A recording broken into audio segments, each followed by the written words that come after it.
That's not my business. No mês de junho, Mano Brown participava de uma live com o médico Drauzio Varela. A conversa bate de frente com o racismo quando Drauzio conta uma história que ele viveu na rua, quando estava acompanhado de amigos negros, um pai e um filho. Eu no banco de trás e os dois na frente, pai e o filho. Nós andamos uns 200 metros, o menino diz, vamos ser abordados. Desceram 2 guardas com um revólver na mão, apontando para a cara da gente, eu levantei os braços.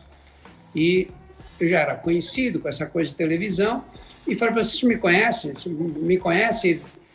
Conhecemos o senhor, não conhecemos esses 2 aí. No relato, Drauzio sustenta que por mais que ele tentasse intervir, a polícia tratava os amigos dele como se fossem criminosos, talvez até os sequestradores do conhecido médico Drauzio Varela. É assim e foi com um revólver na cabeça deles. Os caras eram negão? Eu brincando com os caras, para, são meus amigos. Negão, os mano, negão, né? É. Brown ouve tudo com paciência e aí manda o veredito dele. Todos os envolvidos na situação relatada pelo Dr. Drauzio operavam na lógica do racismo. É claro que os policiais manifestam racismo com opressão, mas o médico branco sabe o que faz com que os amigos negros recebam um tratamento diferente do dele. Da mesma forma, os negros também compreendem a razão de ser da injustiça. Analisa o desenho, o contexto geral.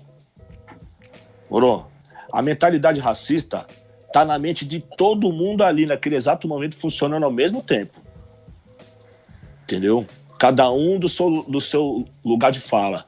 Os 2 negão porque tá vendo a vida por um 3 ali que os caras vendo. Os caras porque tá vendo o senhor no meio, então só de ser um já é minoria. Mas branco, no meio de 2 negão, toda a conjuntura é desfavorável pro preto, entendeu? Mas todo mundo vai pagar o preço ali naquela cena ali. Nessa mesma conversa, Brown destaca que o racismo tem uma outra dimensão que transcende suas manifestações individuais e institucionais. Brown usa a imagem de um castelo de cartas para se referir a um outro tipo de racismo.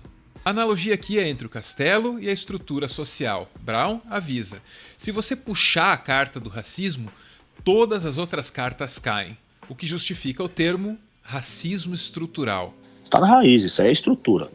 Tirou essa carta aí, cai todas. Esse é o nosso assunto de hoje e para compreender melhor o tema, a gente vai recorrer a esse livro aqui do professor Silvio Almeida. É claro que nesse vídeo a gente só vai arranhar a superfície do trabalho do professor, mas aí, se o vídeo servir como um incentivo à leitura, eu já tô satisfeito.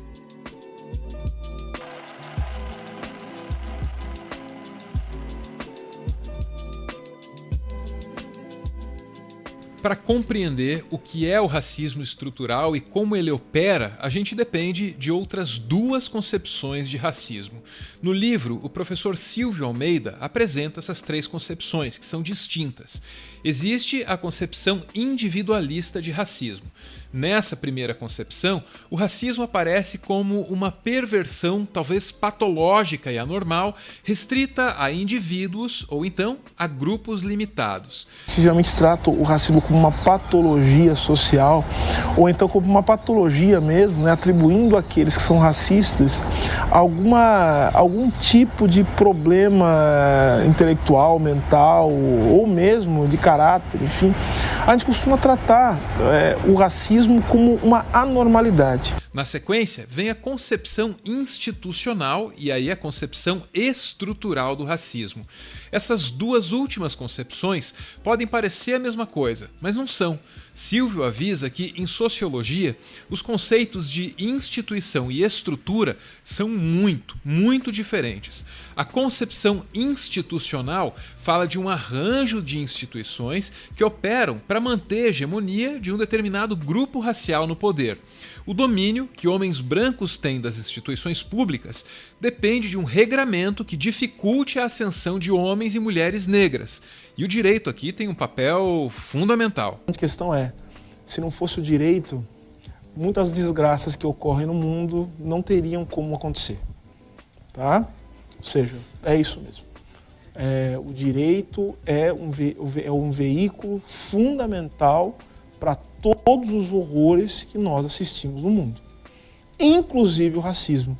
Não existe racismo e raça sem direito. Já a concepção estrutural do racismo percebe que as instituições só atuam como atuam porque estão condicionadas a uma estrutura social que as precede, que veio antes delas. Ou seja, quando as instituições expressam racismo, elas expressam algo inerente à estrutura social. O racismo, portanto, não é criado pelas instituições, mas sim reproduzido por elas. As instituições são racistas porque a sociedade é racista. O que a noção de racismo estrutural coloca é que o racismo não é algo anormal, é algo normal. Mas é que o racismo, independente de te aceitar ou não, ele constitui as relações no seu padrão de normalidade. Silvio parece perceber essas três concepções de racismo como um processo de evolução. Você poderia muito bem sair da leitura do livro dele com a impressão de que a concepção individualista subestima o problema ao tratá-lo como anormal. Aí vem a concepção institucional, que mostra que não, o racismo é praticado cotidianamente, não apenas por indivíduos, mas também por instituições. Isso é um avanço em relação à primeira concepção, mas parece que dá para deixar as coisas ainda mais claras. E é aí que vem a concepção do racismo estrutural, que vincula a atuação das instituições à ordem social que essas instituições estão interessadas em manter. A tese que eu coloco no meu livro é a seguinte: não tem outro racismo que não seja estrutural, tá? Racismo é sempre estrutural, porque é processo histórico, político.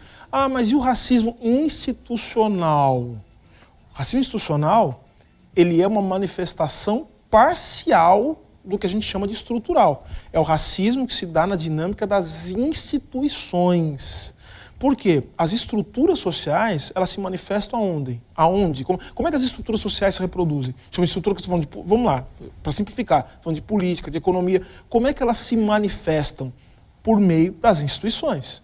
Então, se eu não tiver instituições, eu não consigo reproduzir as práticas sociais que vão, enfim, dar sentido e continuidade às estruturas.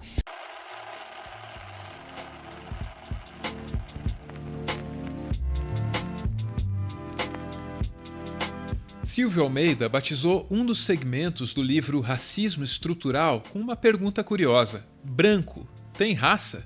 É nesse momento do livro que ele escreve: tanto o ser branco quanto o ser negro são construções sociais. Assim como o privilégio faz de alguém branco, são as desvantagens sociais e as circunstâncias histórico-culturais, e não somente a cor da pele ou o formato do rosto, que fazem de alguém negro. É óbvio que as mencionadas circunstâncias histórico-culturais fazem com que o ser negro venha acompanhado de mais reflexões a respeito da própria identidade que o ser branco. Que a racialização do branco funciona de uma outra maneira. Porque o branco, eu escrevo no livro, branco é uma raça cuja principal característica é não ter raça. É isso. Ser branco é nunca ter que pensar a respeito da sua própria raça. É nunca ter que ser racializado, e por isso que é raça. Por isso que eu acho muito engraçado, toda vez que você vai falar de racismo, né, com pessoas brancas que não entenderam ainda essa questão, elas falam que é identitarismo, né? E eu acho muito engraçado porque, assim, como a sua condição racial, ela se revela também no seu discurso, né? Aquele que fala de identitarismo está revelando na sua crítica ao identitarismo a sua própria identidade como branco. Ou seja, porque só os outros têm raça, só os outros têm identidade. Ser branco é não ter identidade, não ter raça, é ser universal. Quando Silvio nos diz que tanto o ser branco quanto o ser negro são construções sociais, ele também nos alerta para a possibilidade de que a concepção de raça possa variar, não apenas de um momento histórico para o outro, mas também entre uma sociedade e outra. A concepção de raça, mesmo dentro de um mesmo período histórico, não tem o mesmo sentido, a depender também do local, do contexto em que esse termo é utilizado, tá? Só que eu conheço um monte que entra em depressão, sabe por quê?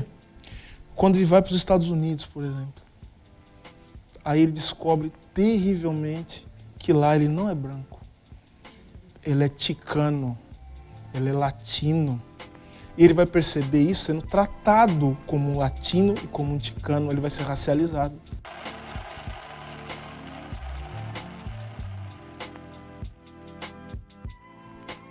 Para se perpetuar como um elemento estruturante da sociedade, o racismo precisa de duas coisas. Primeiro, ele precisa produzir um sistema de ideias, uma ideologia que forneça uma explicação racional para a desigualdade racial. E segundo, ele precisa fazer com que os indivíduos não tenham seus sentimentos abalados diante da discriminação e da violência racial. Um dos requisitos é objetivo e trata da racionalidade. O outro é subjetivo e trata dos sentimentos. Conhecer esses dois requisitos e o caráter estrutural do racismo é imperativo para quem quiser lutar.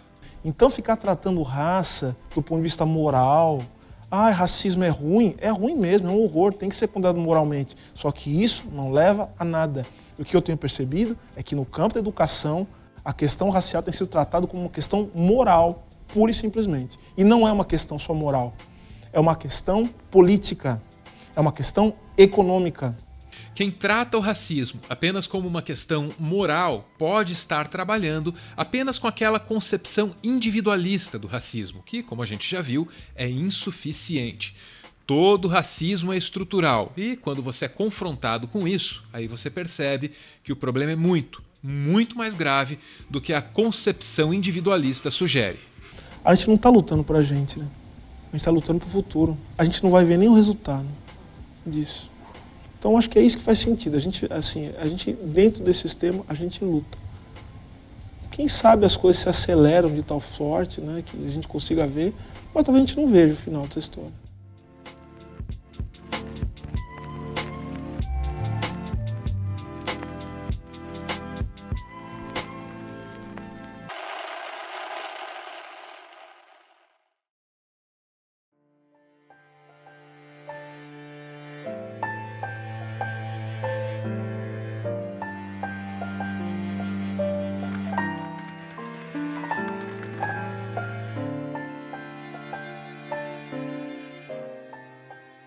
Muito obrigado por ver esse vídeo até o final. O Meteoro é mantido graças a uma campanha de financiamento coletivo. Quem participa aparece aqui no finalzinho para receber o nosso agradecimento. Hoje a gente vê aí a Bruna, acompanhada do Bruno e da Silvia, o namorado e a irmã que, segundo ela, são as pessoas mais importantes da vida dela.